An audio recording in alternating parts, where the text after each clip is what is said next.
আসসালামু আলাইকুম। বাংলাদেশ ফুটবল লিগের ম্যাচ ডে 5 শেষে দলগুলোর কার কি অবস্থা, পাশাপাশি ল্যাটিন বাংলা সুপার কাপে বাংলাদেশ আসলে কি পেল, এই বিষয়গুলো নিয়ে আজকে আলোচনা হবে। সবাইকে আমন্ত্রণ জানাচ্ছি beyond border sports presents the football inside, powered by rabbit hole BD. আজকে আলোচনার জন্য আমাদের সাথে দুইজন স্পেশাল গেস্ট আছেন। শুরুতেই পরিচয় করে দিতে চাই বাংলাদেশ ফুটবল দলের সাবেক খেলোয়াড়, ন্যাশনাল অ্যাওয়ার্ড পাওয়া খেলোয়াড় মিস্টার আব্দুল গাফফার। স্যার, কেমন আছেন? খুব ভালো আছি, আপনি কেমন আছেন? আলহামদুলিল্লাহ। সো আরো একজন স্পেশাল মানুষ আছে যে আমাদের সাথে সব সময় থাকেন, আমাদের সবার প্রিয় বাংলাদেশ ফুটবল টিমের সাবেক ফুটবলার, ক্যাপ্টেন জাহিদ হাসান এবিলি ভাই। ভাইয়া, welcome. Thank you very much. Sir, আপনাকে সবাই যেটা বলে আবহানি গাফফার, সো ওই জায়গা থেকে আমি কোশ্চেনটা করি। আজকে আমরা যদি দেখি 5টা ম্যাচ হয়ে গিয়েছে, আবহানির অবস্থান হচ্ছে টুর্নামেন্টে 7। সো আমরা কি আবহানিকে তার যে জাতের খেলাটা ওইটা কি পাচ্ছি? ধন্যবাদ। আসলে সত্যিকার অর্থে আবাহনীকে আমরা সেই চিরাচরিত আবাহনী যেটা সেটা নিয়েই, আবাহনী টিম বানাতে তাদের বহু কষ্ট হয়েছে।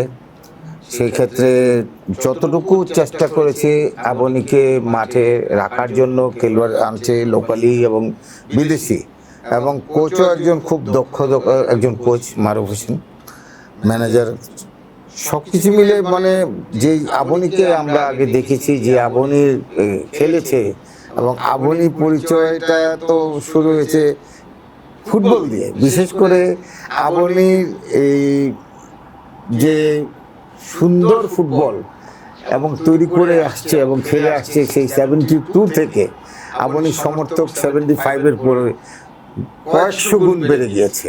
যাই হোক, সেই আবাহনীকে কিন্তু এখন, আগের আবাহনী খেলতো চ্যাম্পিয়নের জন্য, এখন আবাহনী খেলতেছে 7 নম্বর হওয়ার জন্য। তো আবাহনী টিম হয় না। আবাহনী মোহামেডান টিম সাধারণত বাংলাদেশের চিরাচরিত 1-2 থাকার মতন, যেহেতু গত কিছু মানে প্রফেশনাল লিগে বসুন্ধরা ডমিনেট করতেছে, তাদের অনেক টাকা আছে, তারা ভালো ভালো খেলোয়াড় সংগ্রহ করতে পারছে, এবং তাদের ম্যাচ চেয়েও অনেক জাতীয় দলের খেলোয়াড়রাও কিন্তু বসে থাকে অন্যান্য ক্লাবে। এইটা টাকা বিনিময় হয়েছে, সেই ধরনের হয়তো আর্থিক অবস্থাপন্ন না বিধায় সেই আবাহনীর অবস্থান এখন ভালো না। খেলোয়াড় হয়তো তারা সেইভাবে নিতে পারে নাই, এবং চ্যাম্পিয়নের জন্য তারা যে ফাইটিং টিম করতে হবে, খেলতে হবে, এই বছর আমরা শুরু থেকে কিন্তু হোঁচট খাওয়া শুরু করেছি। যেমন গতকালকে ফেডারেশন কাপেও কিন্তু তারা ব্রাদার্স ইউনিয়নের সাথে 1-0 গোলে হেরেছে। তো এইসব হারাতে কিন্তু আবাহনী কর্মকর্তা থেকে শুরু করে, ফ্যান থেকে শুরু করে সবাই কিন্তু মর্মাহত। তো আবাহনী যে নাম, সেই নামের সাথে কিন্তু এখন যে দলের পারফরমেন্স সেটা যাচ্ছে না। দর্শক, আপনাদেরকে যদি আমি একটু পয়েন্ট টেবিলটা দেখাই, গত সপ্তাহ থেকে পয়েন্ট টেবিলে বেশ কিছু পরিবর্তন আসছে। আমরা এটা নিয়ে একটু এমিলি ভাইয়ের কাছে যাব। ভাই, মোহামেডান কিন্তু 4 নম্বরে চলে আসছে, আর বসুন্ধরা অ্যাজ ইউজুয়াল 1 নম্বরেই আছেন। সো ওভারঅল এই ম্যাচ ডে 5 নিয়ে আপনার আসলে মতামতটা কি, কেমন ছিল খেলাগুলো? ধন্যবাদ আপনাকে। দেখেন, লাস্ট উইকও কিন্তু আমরা ডিসকাস করেছিলাম অ্যাবাউট লিগ টেবিল আর কি। তো সেখানে কিন্তু মোহামেডান কিন্তু 9-এ ছিল, হ্যাঁ, 9 থেকে কিন্তু এখন তারা আবার 4-এ চলে আসছে। বিকজ পয়েন্ট টেবিল আসলে ক্লোজ তো সবাই, যার কারণে একটা ম্যাচ জিতলেই কিন্তু দেখা যায় যে অনেক উপরে চলে যাওয়া যায়। বাট সেখানে যেটা হলো যে মোহামেডান লাস্ট ম্যাচ জেতাতে তারা লিগ টেবিলে 4-এ আসছে। বাট আপনি যদি পুরো লিগের ম্যাচগুলি দেখেন, সেখানে আমার কাছে মনে হয় যে এখনো যে কম্পিটিটিভনেস, সেটা কিছু কিছু জায়গায় কিন্তু এখনো অ্যাবসেন্স আছে, হ্যাঁ। বাট আবার আমার কাছে একটা মনে হয় যে বসুন্ধরা কিন্তু তাদের রেসে থাকার যে প্রবণতা, সেটা কিন্তু ধরে রেখেছে। বসুন্ধরা তো বেসিক্যালি চ্যাম্পিয়ন হওয়ার জন্যই দল করছে। At the same time Mohammedan, তারপরে তাদের সাথে সাথে যদি ফয়েজ এফসির কথা বলি, দুর্দান্ত ভালো খেলছে, এবং রহমতগঞ্জ খুব ভালো করছে, পুলিশও ভালো করছে। তো এইটা একটা ভালো সাইন। বাট একটা জিনিস আমার কাছে খুব অ্যাবসেন্স মনে হয়, যে লিগের খেলাগুলি ভালো হয়, বাট লিগ সম্পর্কে কিন্তু মানুষের ধারণা খুবই কম, হ্যাঁ। আমরা যারা ডিসকাস করি, আমরা যারা রেগুলার ফলো করি, তারা হয়তো জানি যে লিগের ম্যাচগুলি হয়, বাট আলটিমেটলি কিন্তু লিগের কিন্তু কোনো হাইপ নেই, হ্যাঁ।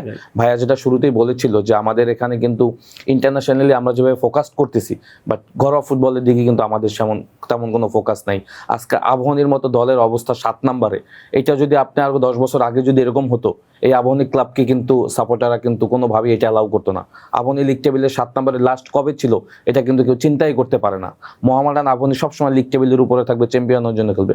তো আমার কাছে যেটা ব্যক্তিগত মনে হয় যে লিগটা মানে রেসটা ঠিক আছে, বাট জমজমাটের জায়গাটা সেটা আমার কাছে মনে হয় এখনো অনেক অ্যাবসেন্স।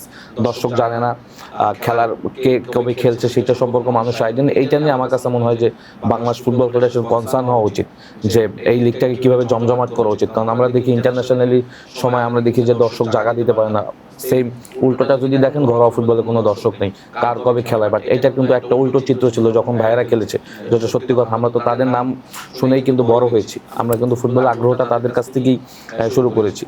কারণ আইকনিক প্লেয়ার যতদিন পর্যন্ত তৈরি না করতে পারবেন ততদিন পর্যন্ত কিন্তু ঘরোয়া ফুটবলের দর্শক আনতে পারবেন না। আজকে হামজা আসার কারণে, হামজা ইজ বিগ প্লেয়ার, যার কারণে কিন্তু তার কারণে কিন্তু মাঠে দর্শক আসছে। আমাদের দেশে ইন্টারন্যাশনালি দর্শক কেন আসে? Because of Hamza. সো এইটা কিন্তু আমাদের ঘরোয়া ফুটবল এই প্যাটার্নটা তৈরি করতে হবে, দেন কিন্তু হ্যাঁ কাজ করতে হবে। তো আমি ঘরোয়া ফুটবল যেহেতু বলছেন যে ঘরোয়া ফুটবলের league table ups and down হবে, আপনার আপনি একটা সময় দেখবেন যে লিগ টেবিলে ফোরে চলে আসছে। বাট আমার কাছে মনে হয় যে মানুষের জানাটা খুব দরকার যে কার কবে ম্যাচ হচ্ছে। ইভেন আমাদের ন্যাশনাল স্টেডিয়ামও আমি মনে করি যে আমাদের লিগের ম্যাচ খেলা আয়োজন করা উচিত। হ্যাঁ, কারণ ন্যাশনাল স্টেডিয়ামে যতদিন পর্যন্ত খেলা আয়োজন না করতে পারবেন ততদিন পর্যন্ত ঢাকার দর্শকরা অ্যাবসেন্স থাকতেছে। তারা কিন্তু ঢাকার বাইরে গিয়ে খেলা দেখে না। ঢাকার বাইরে খেলা হোক আমি চাই, বাট সেখানেও কিন্তু দর্শকের উপস্থিতি থাকাটা খুব ইম্পর্টেন্ট। তো আমি বলবো যে লিগ টেবিল এটা হয়তো আরও ফার্স্ট রাউন্ড শেষ হলে, ফার্স্ট লিগ শেষ হলে আমরা বলতে পারবো যে কারা চ্যাম্পিয়ন হবে বা কারা রেলিগেটেড হবে। বাট স্টিল আমার কাছে মনে হয় যে দর্শকদের উন্মাদনা এখনও কিন্তু ঘরোয়া ফুটবলে তৈরি হয়নি। হ্যাঁ, মানে একজন ফুটবল ফ্যান হিসেবে যদি আমি বলি, বাংলাদেশ ফুটবলের একটা নতুন জোয়ার শুরু হলো, বিশাল এক মার্কেটিং টিম করা হলো বিভিন্ন জায়গা থেকে এনে। আমরা তো তখন একটা এক্সপেকটেশন ছিলই যে খেলাগুলো আসলে হয়তো আমরা খুব হাইপ নিয়ে হবে, লিগগুলো বলি, জাতীয় দলের খেলা বলি, কিন্তু ওই হামজা জাতীয় দল ওইখানেই আমাদের সীমাবদ্ধ। লিগগুলো নিয়ে সেই মার্কেটিং টিম কোথায়, তাদের মানে সেই প্রচারণা কোথায়? আমি জাস্ট আপনার কাছে এটা জানতে চাই, এটা আসলে কি হচ্ছে কি? আসলে সত্যি কথা বলতে যারা ফুটবল কর্তারা আছেন, এটা আমরা বিগত 15 বছর আগে, 17 বছর আগে আমরা দেখে আসছি। এক নাগাড়ে এরা কিন্তু ওই জাতীয় দলের প্রতি তাদের একটা ফোকাসিং ছিল যে জাতীয় দল ভালো করলে আমি একটা বড় সড়ো কিছু ব্যবসা বাণিজ্য কিংবা সাবেক যে রাষ্ট্র ক্ষমতায় যারা ছিলেন তাদের কাছে সান্নিধ্য যেতে পারবো। এই মেন্টালিটি নিয়ে কিন্তু ফুটবল এগোতে পারে নাই। সারা বছরই কিন্তু তারা জাতীয় দল নিয়ে কিন্তু কাজ করেছে, কিন্তু আমরা সাফের 6 বারের মধ্যে কোনোবারে আমরা ফাইনালে যেতে পারিনি, একবার শুধু সেমিফাইনালে গিয়েছি। এই রেকর্ডগুলি যদি দেখেন তাহলে এটার জন্য দায়ী কিন্তু ফুটবল ফেডারেশনকেই দিতে হবে। তা এখানে কিন্তু অনেক কথা থাকে, কারণ ন্যাশনাল টিমটা হলো আমাদের, জাতীয় দলটা হলো জাতির জন্য। যদি আপনার ঘরোয়া যে ফুটবলের অবকাঠামো, এখন সে অবকাঠামোকে যদি আপনি এইভাবে সাজাতে যান, যেমন আজকে খেলা আছে আবাহনীর কুমিল্লার মাঠে মোহামেডানের সাথে, দর্শক নেই, দর্শক জানে না যে আবাহনী মোহামেডানের খেলা। আবাহনী মোহামেডানের খেলা মানে আমরা যখন খেলেছি গর্ববোধ করি। যদি বলি আমরা 15 দিন ঘর থেকে বেরোতে, মাঠে যেতে, প্র্যাকটিস করতে, আনাচে কানাচে, বাড়িতে ঘরে পতাকা থেকে শুরু করে মানুষজনের মধ্যে একটা আলোচনা ছিল, ফ্যামিলি টু ফ্যামিলি, ঝগড়াঝাঁটি, খাওয়া দাওয়া, পুরান ঢাকা মার্কেটগুলিতে পতাকা উঠতো, বোঝা যেত যে আজকে আবাহনী মোহামেডানের খেলা আছে। সেই স্বাদটা কিন্তু আমরা পেয়েছি। এখনকার ফুটবলাররা ভালো খেলবে কেন? মানুষ মাঠে যদি আপনাকে তালি আর গালি না দেয় তাহলে আপনি উজ্জীবিত হবেন কিভাবে? আমরা গালি খেয়েছি, তালিও পেয়েছি, খেলেওছি। আমি 2 দলেই খেলেছি, এমনিও তো 2 দলে খেলেছি। তো সমর্থক হিসাবে আমরা যেই ক্রেজটা পেয়েছি, এখনো অনেকে দেখলে বলে যে আপনাদের খেলা দেখতে গেছি, 11টার সময় খাওয়া দাওয়া না নিয়ে গেছি, বাদাম খেয়েছি, এই খেয়েছি, সে খেয়েছি। এই জিনিসগুলি হারিয়ে গেছে কিছু কিছু কারণে। আমি বলবো যে বাংলাদেশে ফুটবল অবকাঠামো চেঞ্জ হওয়ার কারণে হয়েছে। এটা বিগত বছরে যারা ছিলেন তারাও চিন্তা করেন, পরিকল্পনাহীন কমিটি যদি থাকে, পরিকল্পনা যদি না থাকে মানে ফুটবলের প্রতি, যদি নিজের প্রতি থাকে পরিকল্পনা, তাহলে তো আপনি ফুটবল কোনোদিন উন্নতি করতে পারবেনও না। সিমিলার কিন্তু এখন যারা আছেন দায়িত্ব নিয়ে, আমার মনে হয় এমিলি যে কথাটা বলেছে যে জাতীয় দল নিয়ে যে কাজটি আমরা করছি, আমরা কিন্তু লিগ পর্যায়ের কোনো কাজ করছি না, এবং কোনো পত্রিকা থেকে শুরু করে আপনি জানেন, মানে আপনাদেরকে যদি বলি আর্কাইভগুলিতে পত্রিকাগুলি যদি দেখেন, এখন তো বাংলাদেশে না হলে 300টি পত্রিকা আছে, প্রিন্ট মিডিয়া, টেলিভিশন। তখন একমাত্র বাংলাদেশ টেলিভিশন খেলা দেখাতো, আর তো কোনো কিছুই ছিল না। এখন অনেক টেলিভিশন, অনেক সুযোগ আছে। সেক্ষেত্রে কিন্তু এই মাঠগুলি ঠিক পরিচর্যা নাই। 1 নং জাতীয় স্টেডিয়াম যেটা, সেটার মধ্যেই আমরা দিনে ক্রিকেট খেলা হয়েছে, বিকালবেলা ফুটবল হয়েছে, সন্ধ্যাবেলায় ফুটবল হয়েছে, সেই জায়গাগুলি কিন্তু এখন সামঞ্জস্য নেই। আরেকটা কথা বলে দিই যে ফুটবল স্টেডিয়ামগুলি যেখানে আছে সেখানে যারা লিগ চালানোর মতন লোক, আসলে এখানে অনেকটা কন্ট্রাডিকশন, যেটা বলে যে ডিএফএ ডিএসএ, এখন কে চালাবে?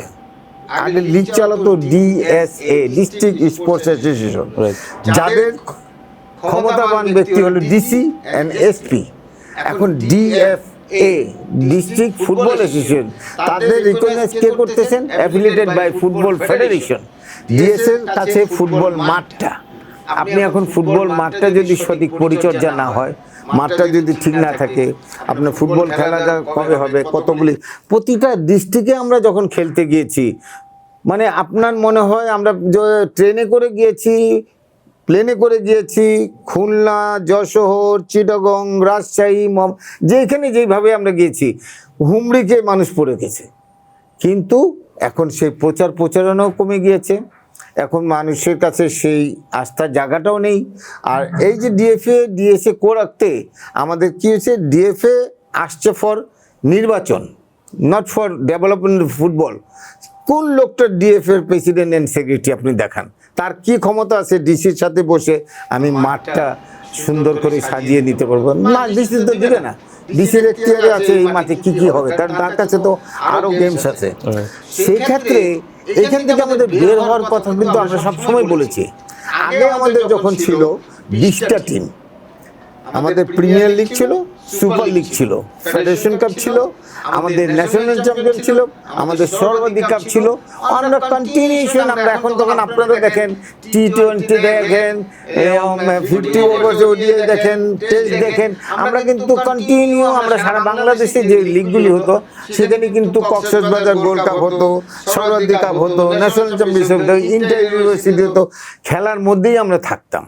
তাহলে মানুষ তো তখন, দর্শকরা এবং আমাদের যে কটা পত্রিকায় একটি মাত্র বাংলাদেশ টেলিভিশন ছিল, এখন তো অনেক চ্যানেল হয়েছে, ডিজিটাল হয়েছে, সব কিছু হয়েছে।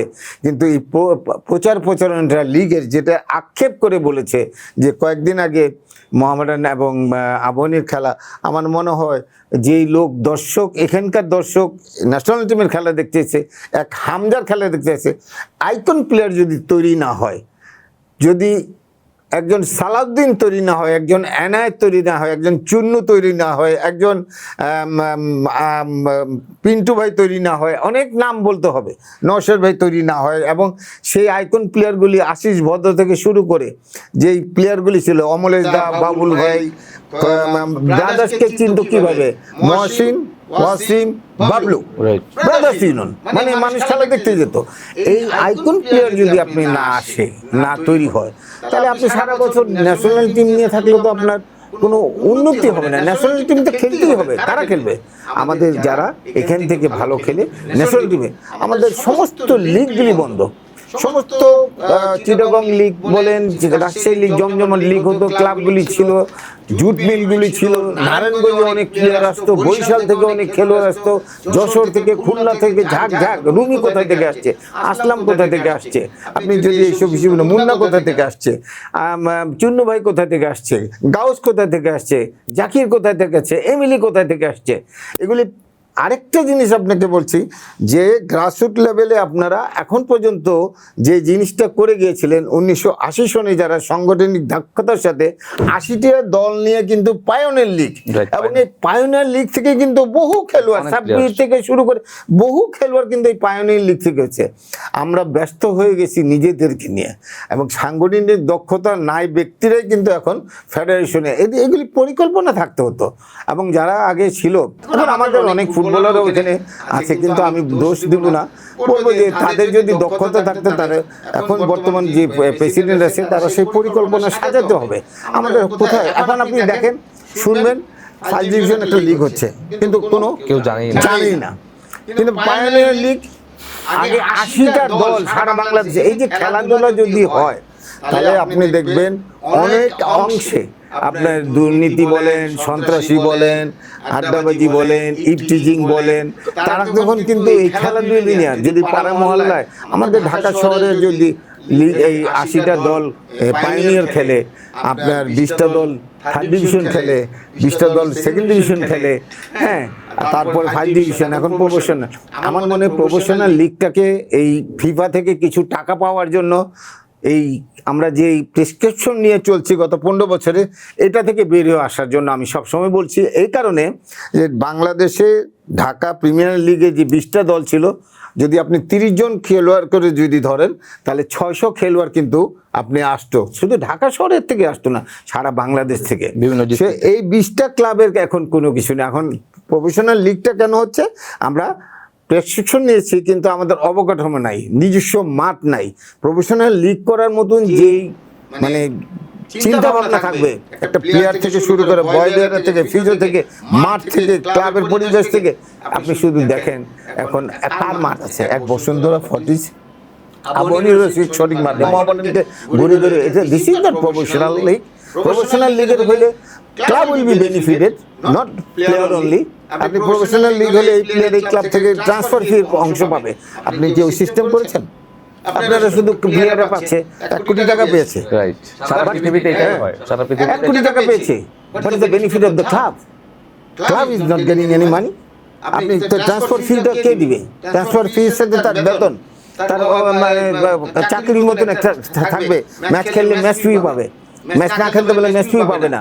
ওই একবারে 1 কোটি টাকা দিয়ে তাকে নিয়ে নিলাম, 3-4 বছর খেললাম, ওই টাকাটা কামালো, কিন্তু ক্লাব কিন্তু বেনিফিটেড হচ্ছে না। ক্লাবের একটা সিম্বল জার্সিও কিন্তু ভালোভাবে আমরা মার্কেটিং করতে পারছি না। এই মার্কেটিং টিমটা যদি লোকাল ফুটবলের প্রতি জাগরিত হতো, মানে চিন্তা ভাবনা থাকতো, শুধু ন্যাশনাল টিম না, অবশ্যই ন্যাশনাল টিমের জন্য আমাদের দেশের জন্য সবাই খেলতে চায়। আজকে যদি আর্জেন্টিনা ব্রাজিলের খেলা হয়, এখনও রাত্র মানুষ জেগে ফুটবল খেলা দেখে পাগলের মতন। ওই যে ওয়ার্ল্ড কাপ আসতেছে আগামী জুন মাসে, তখন দেখবেন যে সারা রাত ধরে মানুষ খেলা দেখবে, কারণ সারা রাতেই খেলা, রাতের আর দিনে। তো আমার কথাটা হলো, আপনাকে পরিকল্পনা নিতে হবে, আপনারা ওখান থেকে বের হয়ে আসেন। আমি সব সময় একটা কথা বলেছি, গত 17 বছর আমি বলেছি যে যেই অবকাঠামো নিয়ে আপনারা প্রফেশনাল লিগ শুরু করছেন, এটা একমাত্র বসুন্ধরা কিং ছাড়া কারো অবকাঠামো সঠিক না। আবহানী মোহামেডান গড়ে তুলতে পারবে না। তাহলে যদি গড়ে তুলতে না পারবে, তাহলে আজকে আবহানীকে 7 নম্বরে থাকতে হবে, মোহামেডানকে 20 বছর পর চ্যাম্পিয়ন হতে পেরেছে। That's is the way. কিন্তু আপনাকে ওই অবকাঠামো থেকে বেরিয়ে আসতে হবে, ওই 20টা টিম নিয়ে লিগ করতে হবে, সারা বাংলাদেশে ডিস্ট্রিক্ট লেভেলে লিগ করতে হবে। সেদিকে নজর না দেন, তাহলে আপনি হামজার কয়দিন আসবে, আর সুমিত সোম কয়দিন আসবে, আর যারা আছে এটা কয়দিন খেলবে, ওরা তো আসবে, একটা ন্যাশনাল টিমে ম্যাচ খেলে চলে যাবে। বাট আপনাকে ন্যাশনাল টিমে গঠন করতে হলে কম্পিটিশন থাকতে হবে, এবং এখান থেকে আমরাও খেলেছি, আমরাও ন্যাশনাল টিমে খেলতে গিয়ে আমাদেরকে কিন্তু বহুত ফাইট করে টিমে ঢুকতে হয়েছে। ভারত তো আপনার ন্যাশনাল টিমে ঢুকতে পারেনি। তো সেই কিভাবে কম্পিটিশন যদি না থাকে, সারা বাংলাদেশে যদি লিগই না হয়, খেলাধুলোই যদি না হয়, শুধু আজকে নারায়ণগঞ্জ স্টেডিয়াম করেছে বাড়ির কাছে, আমরা নারায়ণগঞ্জ স্টেডিয়ামে খেলতে গেছি, ডকের টিম ছিল, চিত্তরঞ্জন কটনম্যান ছিল, আদমজি, এই যে খেলাগুলি হচ্ছে না, ডিস্ট্রিক্টে ওখানে প্রবলেম হচ্ছে। কেন হচ্ছে? আজকে স্টেডিয়ামটা ঠিক মতন হচ্ছে না। দেখেন বাড়ির কাছে, হ্যাঁ, মানিকগঞ্জ সেটাও নাই, নরসিংদী, আমরা গাজীপুর, সব জায়গায় কিন্তু আমরা খেলতে গিয়েছি। এখনকার প্লেয়াররা কোথায় যাচ্ছে, কোথায় খেলছে? স্যার অবস্থাটা এখন হয়ে গেছে সারা অঙ্গে ব্যথা, ওষুধ কোথায় দিব আসলে অবস্থাটা এখন। আমি এই হতাশার আরো একটা জায়গা আছে, খুব রিসেন্ট টাইম এটা আপনার কাছে আসবো, এটা কিন্তু এলিমিনেট কাছে আসতে চাই। লাস্ট শোতে আমরা ডিসকাস করছিলাম যে বাংলাদেশের পাইপলাইন রেডি করার জন্য Latin Bangla football super cup এটা খুব ভালো একটা কাজে দিল। খেলার জায়গা থেকে কি পেলাম না, মানে পারফরম্যান্সের জায়গা থেকে না, এটা তো টুর্নামেন্ট শুরুর আগে আমরা চিন্তা করেছিলাম যে ভালো একটা টুর্নামেন্ট হবে, বাট টুর্নামেন্টটা যেভাবে হয়েছে, এটা আমার কাছে মনে হচ্ছে বাংলাদেশ ফুটবল একটা ক্ষতি করে দিয়ে গেছে, যদি অনেস্টলি বলি। কারণ টুর্নামেন্ট এখানে বাংলাদেশ ফুটবল ফেডারেশনে কোনো কিছু যাচাই বাছাই না করে কেন এই টুর্নামেন্টে পারমিশন দিল, ক্রীড়া মন্ত্রণালয় দেখলাম যে মাঠ দিল, সবকিছু মিলে আমার কাছে মনে হচ্ছে যেভাবে যে পরিবেশ এখন তৈরি হয়েছে, এই টুর্নামেন্টটা আমার কাছে মনে হচ্ছে যে আমাদের জন্য একটা বার্ডেন হয়ে গিয়েছে।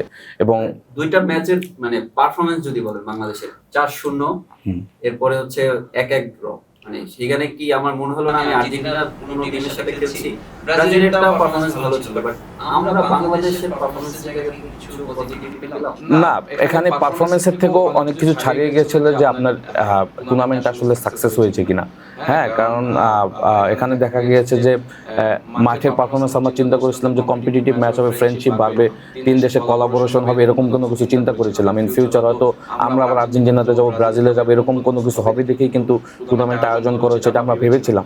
বাট এখন যে পরিস্থিতি দাঁড়িয়েছে আমার কাছে মনে হচ্ছে যে এই টুর্নামেন্টটা আমাদের ফুটবলকে একটা ব্যাড সেটব্যাক দিয়ে গিয়েছে। কারণ এখানে দেখা গিয়েছে যে যে লোক এই টুর্নামেন্ট আয়োজন করেছে তার আসলে এখানে ছিল একটা পুরো ব্যবসায়িক একটা চিন্তা ভাবনা ছিল। সে কাফু ক্যানিজিয়াকে আনবে, সে এখন বলছে তাদের পয়সা অ্যারেঞ্জ করতে পারে নাই।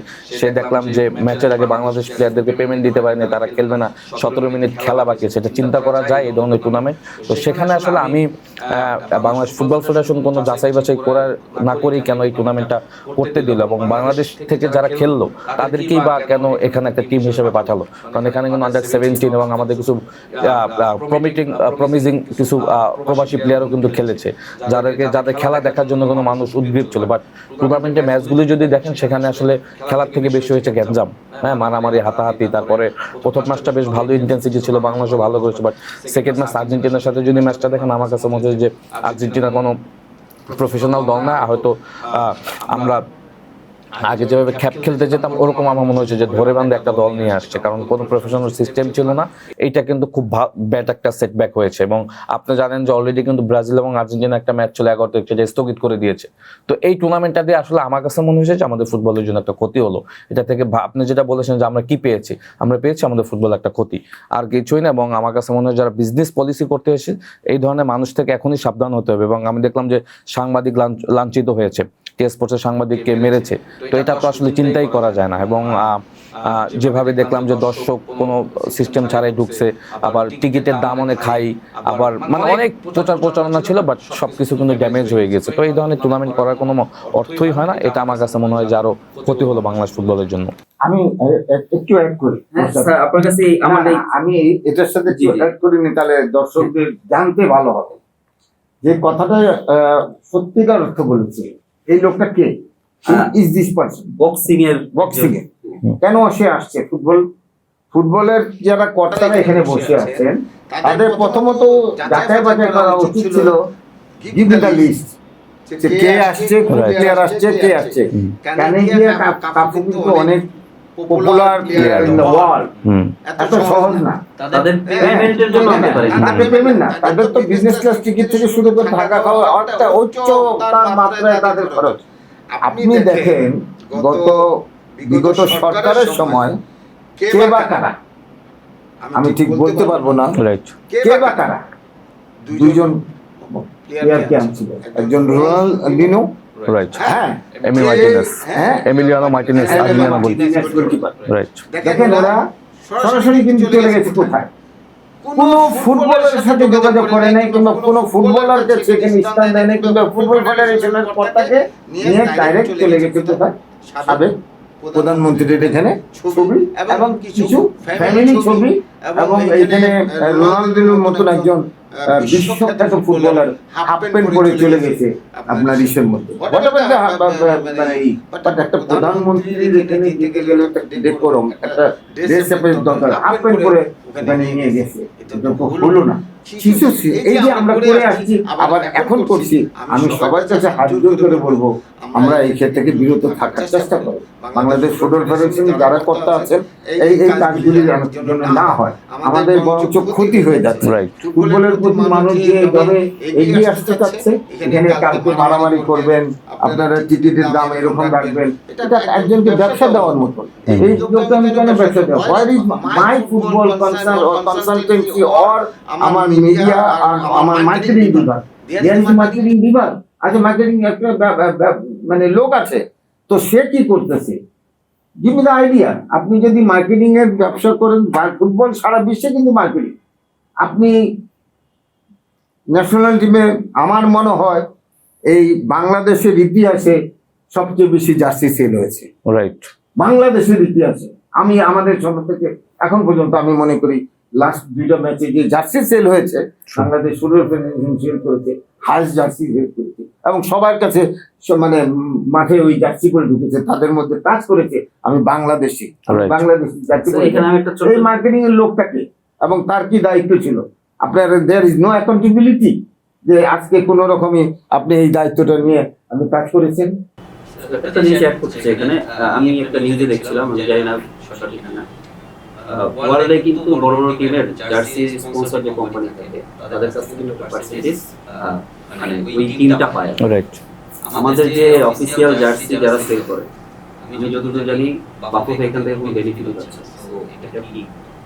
না, এটা ব্যাপারটা হচ্ছে যে এখানে মার্কেটিং কমিটির হেড হলো ফাহাদ করিম, উনি ভাইস প্রেসিডেন্ট এবং উনি দৌড়কে দিয়েছে আসলে জার্সি স্পন্সরশিপ, হ্যাঁ, বাংলাদেশ ফুটবল ফেডারেশন। বাট ওখান থেকে দেখলাম যে কোনো টাকাই বাংলাদেশ ফুটবল ফেডারেশন পায় না, শুধু যত কিটস আছে সেগুলি সাপ্লাই দেবে জাতীয় দলের জন্য, সেটা সিনিয়র জাতীয় দল, জুনিয়র, মেয়েদের সকলে। বাট এটা তো সারা পৃথিবীর কোথাও নেই, কারণ আলটিমেটলি কিন্তু বাংলাদেশ ফুটবলের জাতীয় দলের যে হাইপ তৈরি হয়েছে, গাফফার ভাই যেটা বলে মানে হাইয়েস্ট পরিমাণ জার্সি কিন্তু সেল হয়েছে, বাট সেখান থেকে যে রেমুনেশন আসে সেটা বাংলাদেশ ফুটবল ফেডারেশন পেয়েছে কিনা, হ্যাঁ, সেটা আসলে কারা তদন্ত করছে, সেটার ব্যাখ্যাটা কি এটা তো আসলে আমরা কেউ আসলে জানি না। এগুলি কিন্তু পাবলিশ হওয়া উচিত, কারণ মানুষের কিন্তু কিউরিওসিটি রয়েছে এগুলি জানার। আমার কাছে আমার ভাই বোন সব বিদেশে থাকে, আমেরিকা থাকে, বাকি যারা মানে সবাই বাংলাদেশ থেকে বাংলাদেশি জার্সি পাঠাও, বাংলাদেশের থেকে বাংলাদেশি আমি মানে হোয়াইট যেটা হচ্ছে আমি কিনে পাঠাতে। বাট এই টাকাটা কে পাচ্ছে? রাইট। কি হয়েছে টাকাটা? তাহলে আপনি যদি এখানে ফাঁক পুকুর থাকে, তাহলে আপনি এই যে সারা বাংলাদেশের মানুষ একটা মানে ঢাকে পুরে থাকলো। আপনারা বললেন সবকিছু সুন্দর করে সাজিয়ে দিয়ে। আমি গত 1 বছর হয়ে গেল বাংলাদেশ ফুটবল ফেডারেশনে 26 অক্টোবর। আপনি দেখেন তো আমাকে ক্যালেন্ডার তৈরি করেছে কিনা। আপনি শুধু ন্যাশনাল টিম আর এই বাংলাদেশ মানে যেটা বিপিএল হচ্ছে, আপনি কোথায় এখন বলতে পারে অনেক জায়গায় হচ্ছে আমরা তো খবর রাখি না। আমরা খবর রাখবো না, ধরো রাখবে কে? আমরা দেখতে যাবো না, যাবে কে? এর মধ্যে আমাদের অনেক ফুটবলার আছে। মানে আমি বলতে পারি, আমি ধন্যবাদ জানাই বাংলাদেশ ফুটবল ফেডারেশনের কিছু ফুটবলার থাকার কারণে আমাদেরকে কিছু কার্ড দিয়েছিল খেলা দেখার জন্য, আমি গিয়েছিলাম। রেসপেক্ট টু মি, এই যে রেসপেক্টটা এতদিন আমরা পাইনি, কোনো ন্যাশনাল টিমের খেলা আমরা পাইনি। যেমন গোলাম গাউস দায়িত্বে ছিলেন, সে দিচ্ছে পার্সোনালি এই ফুটবলারদের ব্যাপার ভাই আপনাদের সিনিয়র প্লেয়ার, এই জিনিসগুলি কিন্তু সম্মান, এই সম্মানটা কিন্তু পেয়েছি এবং থ্যাংক ইউ ফর দ্যাট। আমি তাহলে থ্যাংক ইউ দিব না যদি এই কালচারটা চলে আসে। আমরা মাঠে গেলে প্লেয়াররা উৎসাহিত হবে, কিন্তু আমাদেরকে খুব খারাপ জায়গায় বসেছিল, আমরা সেই জায়গাটা মানে সত্যিকার অর্থে আমাদের জন্য। এনিওয়ে আই গেট দ্য মানে ইসের টিকিট বাংলাদেশ ফুটবল ফেডারেশন, যেটাই আমাকে সেই সম্মানটা আমি পেয়েছি। এই সম্মানটা আরো বেশি করে সাবেক ফুটবলারদেরকে নিয়ে উৎসাহিত করার জন্য ন্যাশনাল টিমকে, এবং এমনও করতে হবে যে আমাদের লোকাল ফুটবলও যেন এই ধরনের আমরা কোনো কিছু করে যেন মাঠের দিকে মানুষ টানবে। সমর্থক না হলে ফুটবল হবে না। ওই কিছু সমর্থক আপনি জার্সি করে নিয়ে গেলেন, এইগুলো ও জানেই না আসলে কোনো হয়তো ব্যাংকে এসে গার্মেন্টসে হয়তো কোনো এসে, বাট সমর্থক থাকতে হবে আপনার, তার ভিতরে ধারণ করতে হবে। সেই সমর্থক তো এখন না, সেই এখানে মারামারি হয়েছে, আগে যে জায়গা নিয়ে বসছে, নিজেকে ধারণ করছে। আমার দেখা আবলিতে খেলি এক পুরানো লোক, জানি না সে বেঁচে আছে কিনা, সে কলার ছড়ি নিয়ে ক্লাবে চলে আসে পুরান ঢাকাতে। তো এই যে মন মানুষের, আমি দেখেছি মোহাম্মদ স্পোর্টিং একজন বয়স্ক লোক এখনো আছে, সে জীবিত। সকালবেলা এসে সে বসে বসে হিসাব নিকাশ করতো, সাথে কি হলে কি করবে, এখনো সে বেঁচে আছে। এই যে লোকগুলি, এই লোক খুঁজে পাবেন না। এই লোককে, এইসব লোক যদি সমর্থক হয়ে আসে তাহলে মাঠে ডেফিনেটলি লোক আসবে। আমার কথা হলো জাতীয় দলে যেভাবে লোক আসছে জাতীয় দলের খেলা দেখতে, আপনারা আমাদের ঘরোয়া ফুটবলকে সেভাবে হাইপ তোলার ব্যবস্থা করেন। সেখানে আমাদের দরকার বিদেশি প্লেয়ারও দরকার, লোকাল প্লেয়ার তৈরি করার কারখানাও দরকার, তাহলে হবে। আপনাদের অসংখ্য ধন্যবাদ আপনাদের মূল্যবান মতামতের জন্য, পাশাপাশি আমাদেরকে যে সময় দিয়েছেন। হোপফুলি বাফুফে আপনাদের এই পয়েন্টগুলো নিয়ে কাজ করবে, বাংলাদেশ ফুটবল এগিয়ে যাবে। সবাইকে ধন্যবাদ আমাদের সাথে থাকার জন্য। দেখা হবে পরবর্তী এপিসোডে। টিল দেন, আল্লাহ হাফেজ।